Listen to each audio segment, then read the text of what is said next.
Hello welcome back to my channel. तो अब हमारा प्रैक्टिस सेट 4 स्टार्ट हो रहा है ओनली प्रैक्टिस क्वेश्चन में, जिसको हम सॉल्व करेंगे। तो स्टार्ट करते हैं, चलिए बिना बात के बिना देरी किए हुए। सब लोगों की आई थिंक टीजीटी की तैयारियां अच्छी चल रही होंगी, जिनकी नहीं चल रही हैं वो अपनी पढ़ाई शुरू करें और जितना प्रैक्टिस हो सकता है उतने ज़्यादा से ज़्यादा प्रैक्टिस क्वेश्चन लगाएं।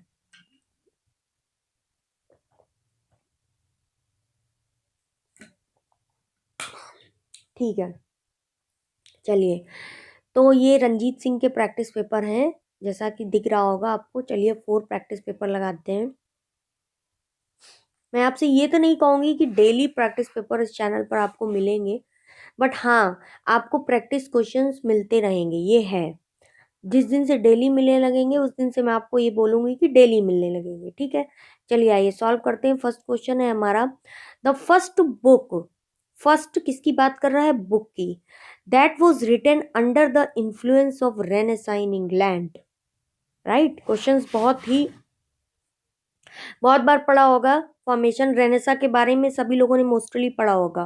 बट ये देखिए क्वेश्चन फॉर्मेशन देखिए, the first book that was written under the influence of Renaissance England, Utopia, Canterbury Tales, The Power and the Glory and The Tempest। तो फर्स्ट का ऑप्शन जो करेक्ट हो जाएगा वो हो जाएगा यूटोपिया।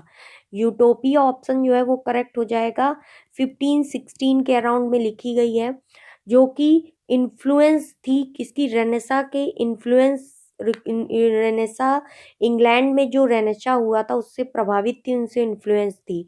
वो कौन सी, मतलब फर्स्ट बुक भी है, बट आगे क्या दिया हुआ है, वो इन्फ्लुएंस है रेनेसा से जो कि इंग्लैंड में हुआ, वो होगी उतोपिया। राइट, 1516 में आई।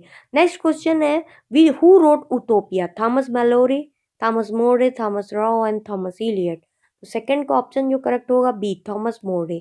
नेक्स्ट है, which movement marks as a reform the society and religion? कौन सा है? तो थर्ड का बी ऑप्शन करेक्ट हो जाएगा। थर्ड का बी ऑप्शन करेक्ट हो जाएगा, reformation movement. Which movement marks as reform the society and religion? कौन सा मूवमेंट मार्क किया जाता है as reform the society and religion? Reformation movement, ठीक है। जो रिफॉर्म करता है सोसाइटी और रिलीजन को, that is called reformation movement. Okay, move to next question. Which movement specially known for making religion free from corruption and superstitious thought? ऐसा कौन सा मूवमेंट बनाया गया जो specially making religion free from corruption, जो कि हर रिलीजन को करप्शन और सुपरस्टिशियस जो थॉट्स हैं उनसे फ्री कराएगा? ऐसा कौन सा मूवमेंट है? रेनेसा, री इन्फॉर्मेशन, रोमांटिक या प्रोस्टेंट? तो फोर्थ का जो ऑप्शन करेक्ट होगा हो जाएगा बी, रिफॉर्मेशन। कौन सा ऑप्शन हो जाएगा? रिफॉर्मेशन। विच मूवमेंट स्पेशली, जो कि making from free religion, corruption और सजेशन सुपरस्टिशियस थॉट से फ्री कराएगा, क्योंकि ये भी एक प्रोसेस रिफॉर्म कराने का है, सोसाइटी को और रिलीजन को फ्री कराने का, तो वो reformation.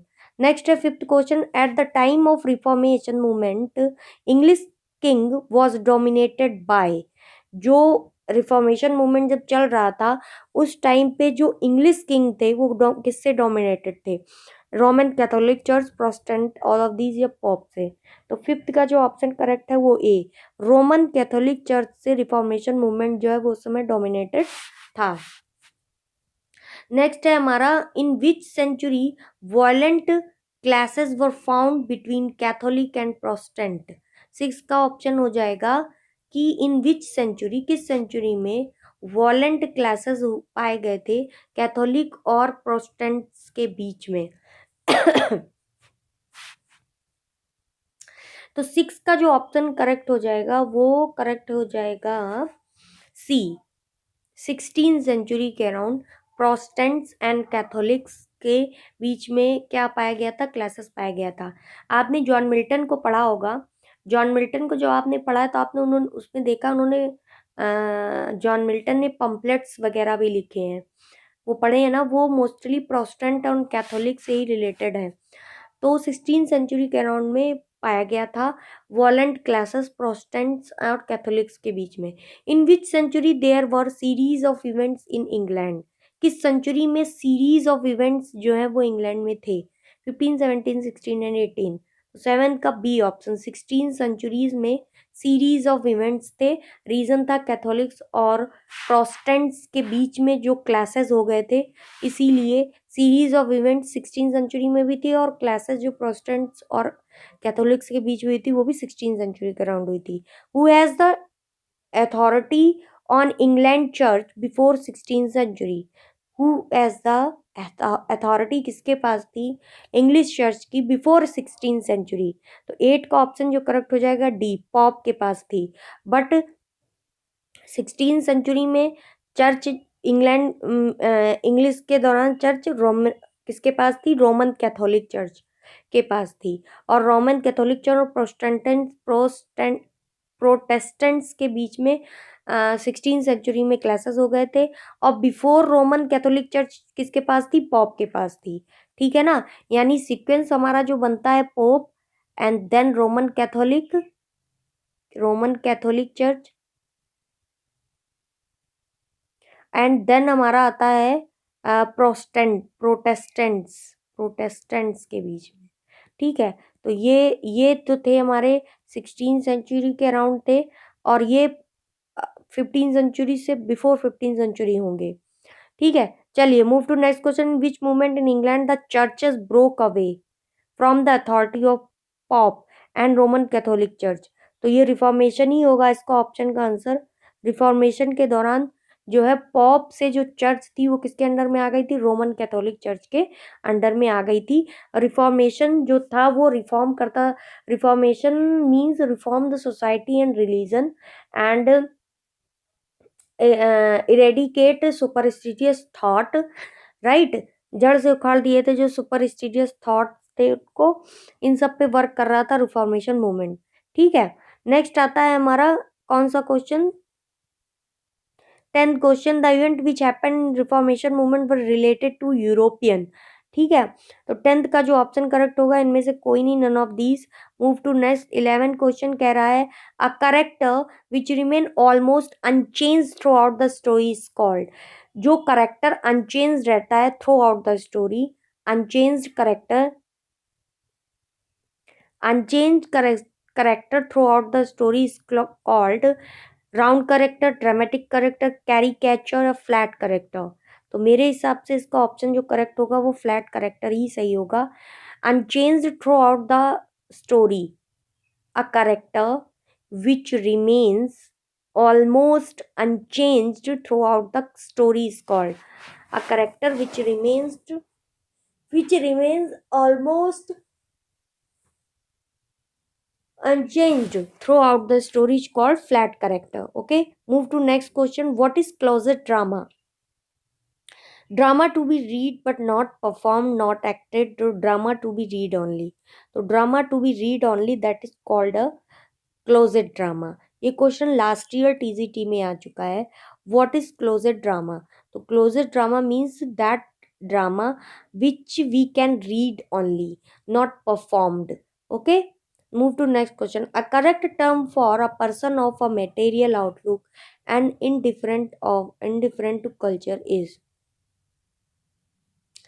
A correct term for a person of a material outlook and indifferent to culture is Philistine, barbarous, nomad, anarchist.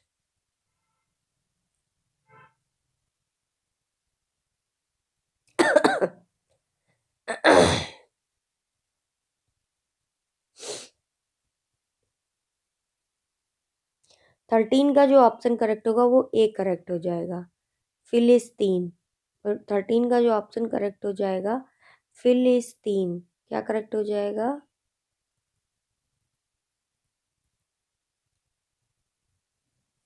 फिलिस्तीन। A person of a material outlook and indifferent to culture is philistine कहेंगे।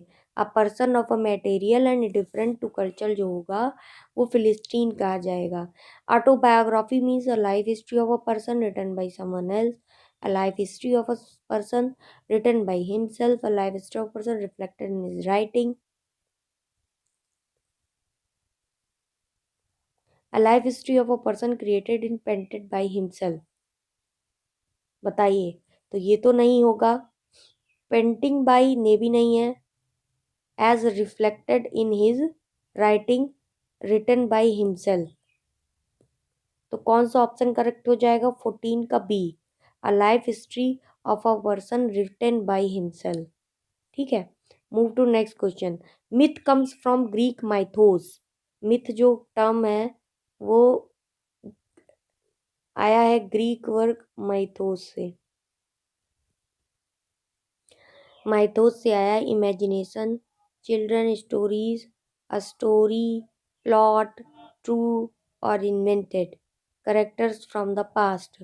तो 15 का जो option correct हो जाएगा वो C, a story, plot, true और invented. A story, plot, true और invented, that means myth comes from Greek mythos, signifying myth comes from Greek mythos, जो कि अ स्टोरी, प्लॉट, ट्रू और इन्वेंटेड।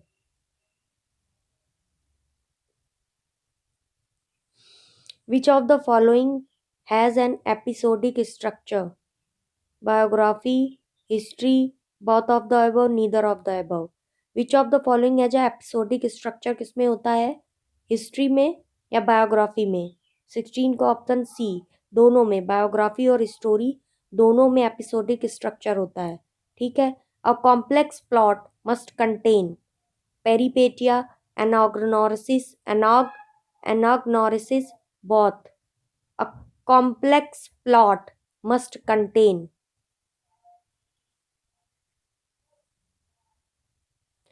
अ complex plot must contains क्या होता है? 17 का जो ऑप्शन करेक्ट हो जाएगा वो डी, ईदर, या तो पेरिपेटिया या एनाक्रोसिस, दोनों में कॉम्प्लेक्स प्लॉट मस्ट कंटेन होता है, मतलब कॉम्प्लेक्स प्लॉट प्लॉट का कंटेन होता है। विच of the following is not a feature of epic poetry?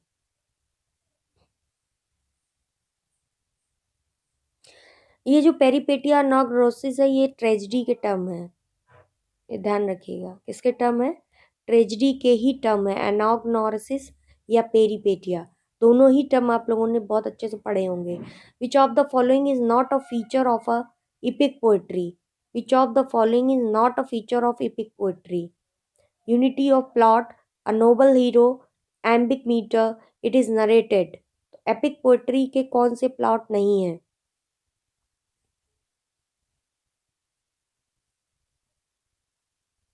Unity of plot, 18 का ऑप्शन जो करेक्ट हो जाएगा सी, एम्बिक मीटर नहीं होता, iambic pentameter is not a feature of epic poetry.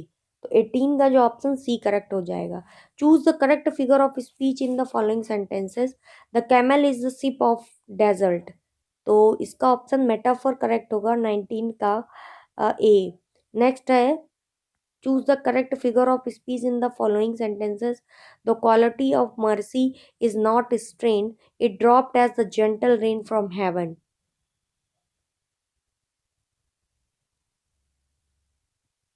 Simile, 20 का ऑप्शन जो करेक्ट हो जाएगा वो D, simile, as like as होता है ना, सो लाइक एज। चलिए मूव टू नेक्स्ट क्वेश्चन आते हैं 30 क्वेश्चन में, सॉरी 21 क्वेश्चन में।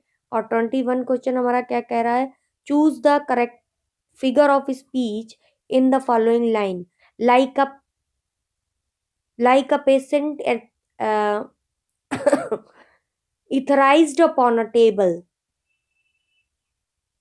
like a patient etherized upon a table। 21 को ऑप्शन जो करेक्ट होगा वो हो जाएगा सी ऑप्शन, सिमिली।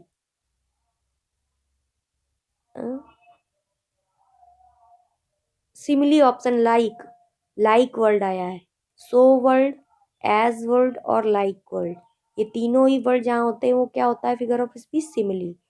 ठीक है। The figure of speech in he is too fond of red tape.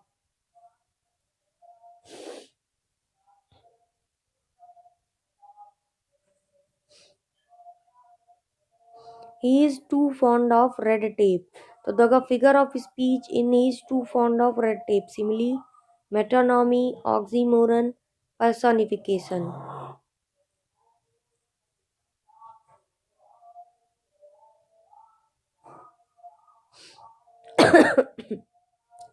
22 का जो ऑप्शन करेक्ट होगा बी ऑप्शन, मेटोनॉमी। कौन सा ऑप्शन करेक्ट होगा? Metonymy. He is too fond of red tape, metonymy option correct हो जाएगा। The figure of speech in pluck from the memory a rooted sorrow is, in pluck from the memory a rooted sorrow is simile, personification, personification। 23 का option जो correct होगा D, hyperbole. Reflect from the memory और rooted sorrow is, ये क्या है? Hyperbole. Which is pluck from the memory और rooted sorrow is, क्या है? Hyperbole. Which is Shakespeare's longest play with 30,557 words? Tempest, Hamlet, Hamlet होगा। 24 का ऑप्शन जो करेक्ट है डी, क्योंकि हम लोगों ने पढ़ा है होकम, Hamlet, Othello, King Lear and Macbeth. Which play of Shakespeare depicts Prince Hamlet and his revenge against his uncle Claudius, who has murdered Hamlet's father in order to seize his throne and marry Hamlet's mother?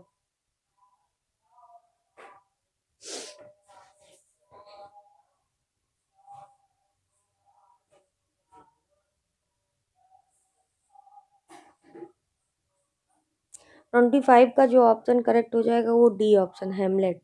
25 का जो option correct हो जाएगा वो क्या correct हो जाएगा? हेमलेट।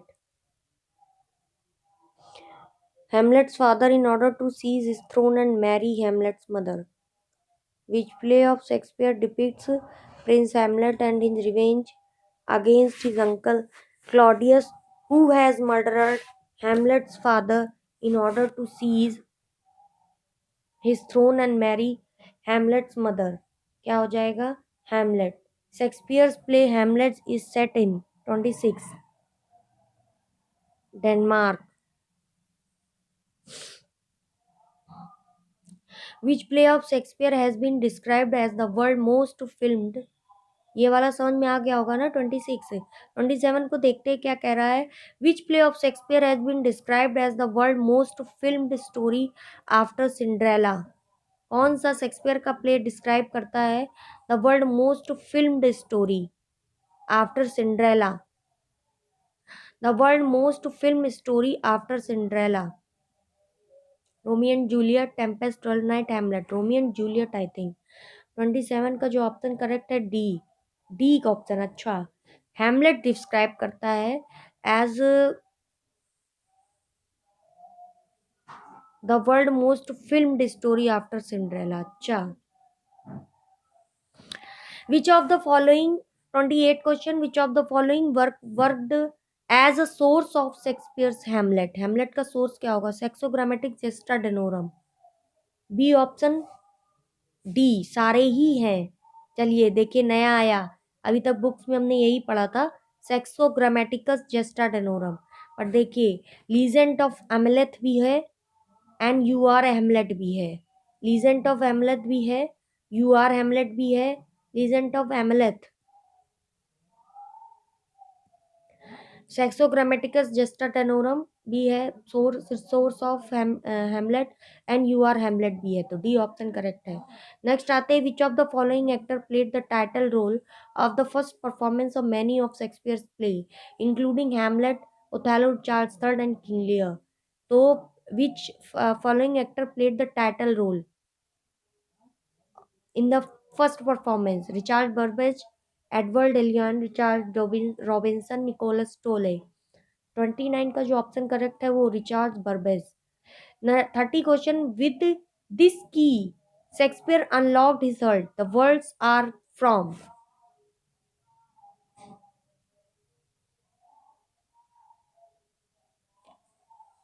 With this key sonnet Shakespeare unlocked his heart. Questions बहुत अच्छे अच्छे मिल रहे हैं, बहुत अच्छे अच्छे क्वेश्चंस हैं जो मिल रहे हैं प्रैक्टिस क्वेश्चन में। इसीलिए हमने जो जितने भी क्वेश्चंस की प्रैक्टिस की है, कहीं ना कहीं वो क्वेश्चन ऐसे हैं जो हम लोगों ने थ्योरी में उतने अच्छे नहीं पढ़े हैं, बट उनके क्वेश्चन फॉर्मेशन हुए हैं। With this way, with this key Shakespeare unlocked his heart, the words are from. 30 का ऑप्शन जो करेक्ट होगा वो क्या करेक्ट होगा? D, Wordsworth. क्या करेक्ट होगा? Wordsworth. With this key sonnet Shakespeare unlocked his heart. The word are from Wordsworth. Next है हमारा 31. In Shakespeare tragedies, character is not destiny, but there is a character and destiny is a remark by Nicole, Bradley, Coleridge and Godard. In Shakespeare's tragedies character is, Shakespeare की tragedy में क्या है? Character is not destiny but there is character and destiny is a remark by. 31 का जो option correct होगा वो Nicol. ये line जो है शेक्सपियर ट्रेजेडी में किसके द्वारा है? ये रिमार्क किसके द्वारा है? निकोल के द्वारा। Character is not destiny, character is not destiny but there is character and destiny. Character destiny नहीं है, पर जहाँ करेक्टर और डेस्टिनी, लेकिन करेक्टर और डेस्टिनी दोनों है, वहाँ है, निकोल के द्वारा कही गई है। नेक्स्ट है how came he dead. I'll not be judged with to hell allegiance. Vow to the blackest devil is a speech in Hamlet spoken by. How came he dead? I'll not be judged with to hell allegiance vows to the blackest devil। 32 का option जो correct होगा B, लैरेटस character है हेमलेट का, वो उसने ये line कही है, Laertes character. If music be the food of love play on give me excess of it, which play of Shakespeare opens with this line? 33 A, 12th night की ये लाइन है। If music be the food of love play on give me excess of it, these lines are related to 12th night, these lines are related to 12th night। ठीक है, ये line किससे ली गई है? 12th night से। If music be the food of love plays on give me excess of it, 12th night से line ली गई है। The time is out of joint O cursed spite that ever I was born to set it right, this speech is by. 34 का option Hamlet. The lunatic the lover and the poet are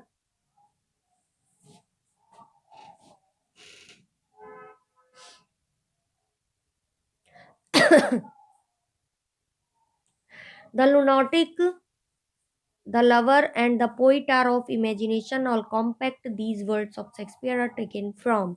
35 का D option Midsummer Night Dream से ये Shakespeare ने word लिए हैं।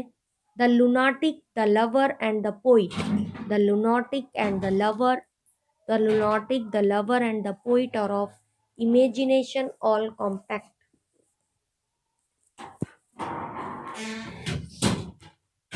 Midsummer Night Dream से लिया गया। These word of Shakespeare's are taken from Midsummer Night Dreams, lunatic the lover and the poet. Midsummer Night Dream से टर्म लिए गए हैं। नेक्स्ट है 36 about Tottel miscellany character in Shakespeare's play says I had rather than 40 shillings I had my books of songs and sonnets here, who is the speaker and in which play?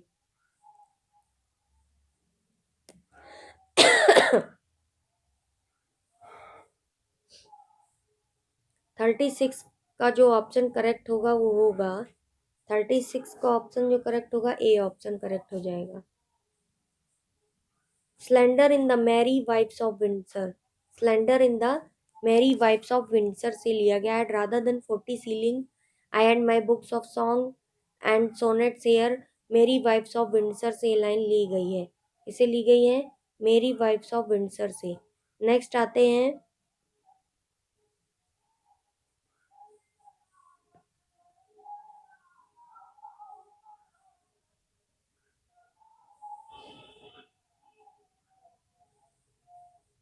Total मिसलेनी। क्या है total missionary? Total मिसलेनी एक character है, उसके बारे में Shakespeare ने कहा है आई हैड रादर देन 40 सीलिंग, तो ये करेक्टर है मेरी वाइफ्स ऑफ विंडसर से।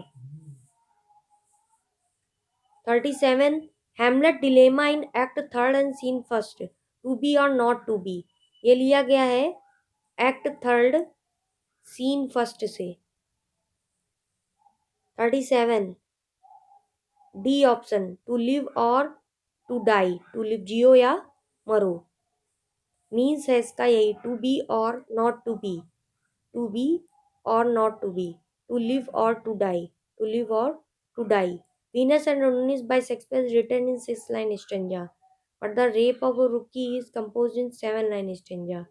ठीक है, 7-line stanza.